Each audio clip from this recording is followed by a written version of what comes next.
All right, buckle up, everybody. We're diving deep into the world of Venom. Specifically, his last dance. Venom, The Last Dance, the final film in the trilogy. It hit theaters just a few weeks ago, and well, we've got a lot to unpack. Yeah, this one really takes Eddie and Venom's relationship to a whole new level. I mean, we get the action, we get the laughs, but it gets pretty deep, too. It does. Like, right off the bat, you've got Eddie and Venom on the run. Not just from, the usual cops and bad guys, but from other symbiotes, too. Talk about pressure. Oh, yeah. They're basically fugitives, right? Yeah. Stuck between a world that fears them and their own kind that sees them as a threat. It's like the ultimate test of their bond. Exactly. Yeah. And when you're dealing with a creature like Venom who's essentially immortal, this whole last dance thing takes on a whole new meaning, right? We basically think, what even is the future for a being like Venom? And this film doesn't shy away from those big questions either. It goes way deeper than just the superpowers and the cool, symbiote effects. We're talking about the emotional, the psychological connection between Eddie and Venom, codependency, questions of identity, even the nature of consciousness. There's some really heady stuff in there. I mean, you're essentially exploring what it means to be human, or in Venom's case, almost human, right? When you have two beings sharing a body and a mind, well, things get complicated. Absolutely. And let's not forget Tom Hardy holding it all together. He's playing both Eddie and Venom. And I got to say, the way he just transitions between those two, it's incredible. It's seriously impressive. It goes way beyond just voice work. He's embodying two distinct personalities seamlessly, often within the same scene. It's a testament to Hardy's talent that Venom is, well, he's an icon now. He really is. That blend of menace and humor, it's just so unique. And audiences have responded big time. Even with, I'd say, mixed reviews for The Last Dance, it was still a massive box office hit, over 300 million worldwide. Yeah, people love Venom. So the big question everyone's asking, is this really the last dance for Venom? I mean, they called it The Last Dance. It's supposed to wrap up the trilogy. But with this level of popularity, can it really be the end?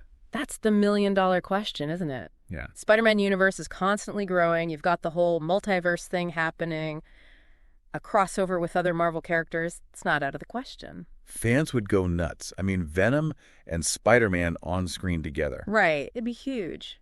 So you're saying there's a chance. There's always a chance. That's what I like to hear. Yeah.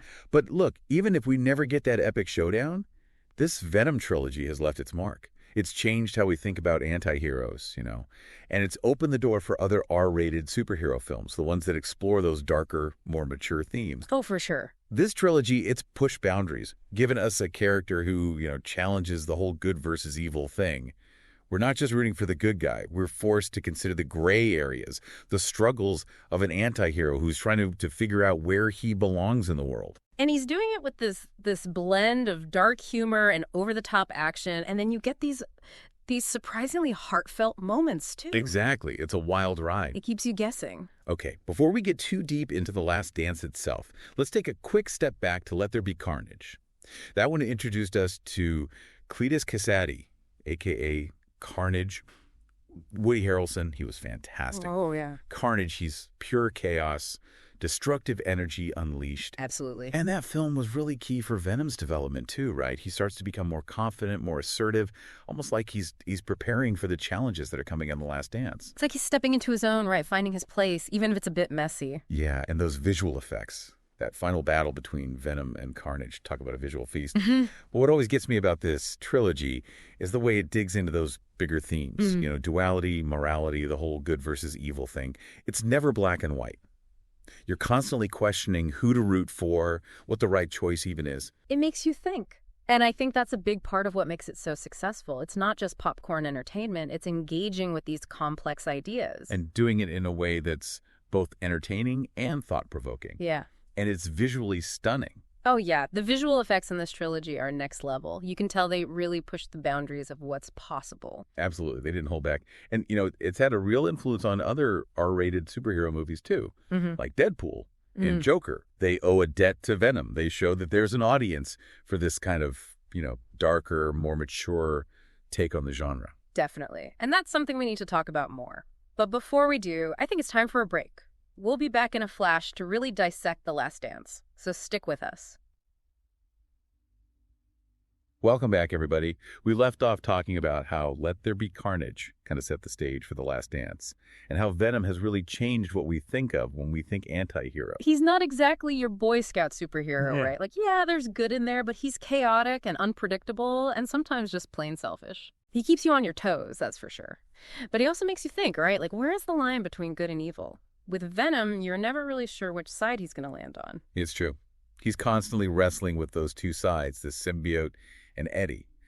Like, is it ever okay to do bad things for a good reason? Can an alien being like Venom even grasp human ideas of ethics? Big questions, and I like that the movie doesn't give you easy answers. It's not all tied up in a neat little bow, you know? It makes you think, and I think that's what good storytelling should do, right? Totally. And it does it while still giving you all the fun stuff. The action, the humor, the visual effects are top-notch. I mean, Venom's design is just so cool. It's iconic. They took a kind of obscure Spider-Man villain and turned him into a star. Speaking of which, we got to talk about that Spider-Man in the room, right? Fans have wanted to see those two on screen together forever. Oh, man, don't get me started. Venom and Spider-Man, that would be epic. You've got the classic hero versus anti-hero thing, but with this added layer of their shared history through the symbiote. The possibilities are endless. The action, the banter. Imagine the visuals. It would break the box office. Absolutely. And with the multiverse in play now, who knows? It might actually happen. Here's hoping. But hey, even without a Spider-Man team-up, we can't ignore what the Venom trilogy has done for superhero movies. It's pushed boundaries, show that audiences are ready for these more mature, morally complex stories. 100%. Venom's success opened the door for other R-rated superhero films. Films that weren't afraid to get dark and gritty. It feels like we're in this golden age of superhero movies now, where you can have all these different kinds of stories and characters, and Venom was a big part of that shift. It showed that audiences want more than just the classic good guy versus bad guy story. They want something with depth, something that makes them think. And Venom, The Last Dance, is kind of the culmination of that, right? It's about confronting your past, facing your demons, and ultimately deciding what kind of mark you want to leave on the world. Ooh, that's a good way to put it. It's not just about saving the day. It's about personal growth and redemption. And it's something we can all relate to, right? We all have our own struggles, our own choices to make. And even though Venom is this alien symbiote, there's something very human about his journey. I think that's why he resonates with people so much. And even though this is supposed to be the end, I have a feeling this isn't the last we've seen of him. I really hope you're right. Venom's a character that deserves to keep evolving. Okay, before we dive into the nitty-gritty of The Last Dance, let's hear from you, our listeners. What are your thoughts on the film so far? What moments stood out to you? What questions are you wrestling with? Think about those as we get ready to really unpack this film. We'll be right back to break it all down. Okay, we're back, and it's time to really dig into Venom. The Last Dance, we've talked about everything leading up to this, but now we got to get into the specifics of this final film. So the movie picks up with Eddie and Venom. They're on the run, right? And it's not just the authorities this time. Oh, no, it's much bigger than that. They've got this new villain, played by Rhys Ifans, and he is terrifying. But there's something about him, this depth. He's not just some, one-dimensional bad guy. No, he's got a real motive, a personal vendetta against symbiotes. He wants to expose them to the world, show everyone what they really are. Which is a terrifying thought. Oh, absolutely. And it forces Eddie and Venom to really confront the choices they've made, the things they've done. The stakes are incredibly high, like extinction level high. No pressure. And you can feel that tension throughout the film. Their bond is pushed to the absolute limit. They're fighting, arguing, almost like they're going to split up for good. Yeah. There's this one scene, I don't want to spoil it, but Venom's hurt and Eddie's trying to save him. It's heartbreaking. You can see how much they need each other. It's so powerful, right? It really drives home that central theme of the movie. Like, yeah, they're different, they clash, but they're better together. They make each other whole.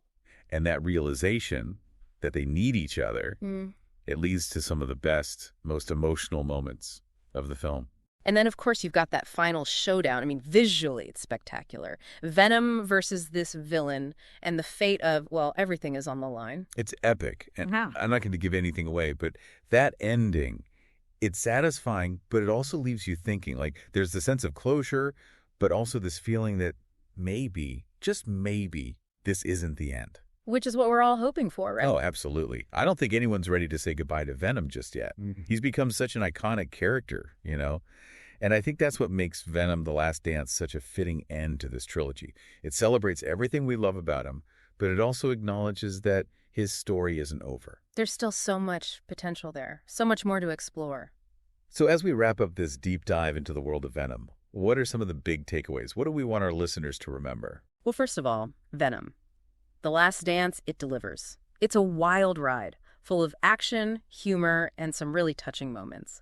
But it's also a film with a lot of heart, a lot to say about the nature of good and evil, about finding redemption, about accepting who you are, even the messy parts. It's a reminder that even anti-heroes can be complex, that they can grow and change, and that sometimes the most unlikely of friendships can be the strongest. It's a story that stays with you. It makes you think, it makes you feel, and it definitely leaves you wanting more.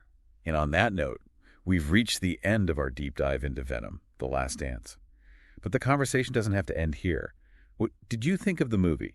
Did it live up to your expectations? What do you think the future holds for Eddie and Venom? Keep those symbiote senses tingling, because who knows what's next for our favorite lethal protector. This is just the beginning. Today is your lucky day. Today is the day that our $3 website works for you, paying you directly to your PayPal daily. Imagine $3 ongoing continuous payments to your PayPal account. Imagine falling asleep and waking up to $300 in your PayPal account. How would this make you feel? How could this help you? What bills could you pay? What kind of fun could you have? What does that retirement look like now? All for a one-time payment of $3. This website is DFY done for you, fully built and completely hosted, and never stops collecting payments for you. You have spent $3 on coffee on a regular, but that coffee won't help you create multiple streams of income. Click the link below.